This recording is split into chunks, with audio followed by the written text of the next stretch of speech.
Nabi Muhammad melihat sosok Nabi Musa.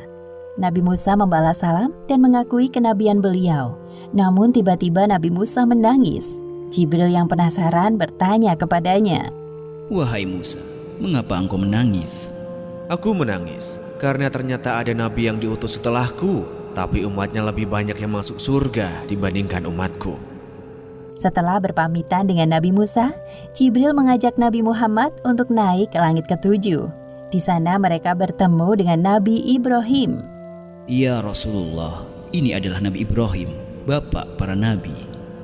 "Selamat datang, wahai cucuku yang saleh. Senang sekali berjumpa denganmu.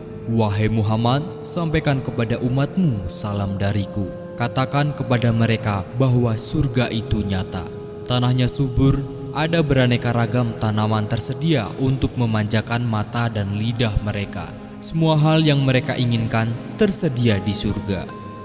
Di langit ketujuh inilah Nabi Muhammad diperlihatkan surga. Beliau masuk ke dalamnya dan tidak berhenti untuk bertasbih memuji kebesaran Allah Subhanahu wa Ta'ala. Subhanallah, Maha Suci Allah.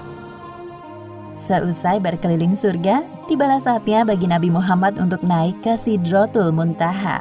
Pada momentum ini, Jibril menampakkan wujud aslinya sebagai malaikat.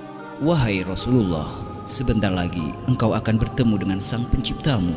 Namun aku tidak bisa mengantarmu." Sebagaimana yang disebutkan dalam Al-Quran surat An-Najm ayat 13 hingga 18.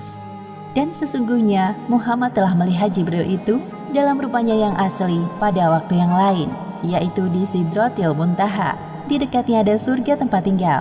Muhammad melihat Jibril ketika Sidratil Muntaha diliputi oleh sesuatu yang meliputinya. Penglihatannya, Muhammad tidak berpaling dari yang dilihatnya itu dan tidak pula melampauinya. Sesungguhnya dia telah melihat sebagian tanda-tanda kekuasaan Tuhannya yang paling besar. Tiba-tiba Nabi Muhammad dinaikkan lagi menuju Allah Subhanahu wa Ta'ala. Tubuhnya mendekat kepadanya dalam jarak yang tidak jauh.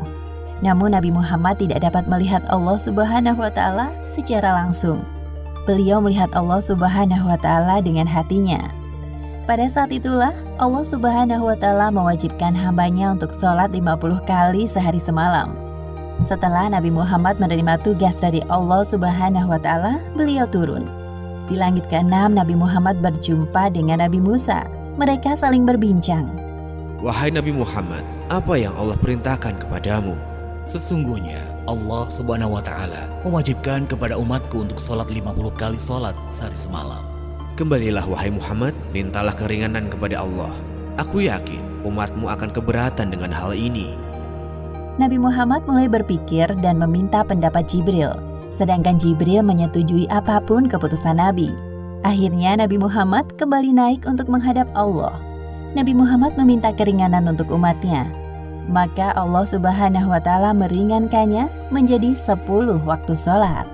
Kemudian Nabi Muhammad kembali ke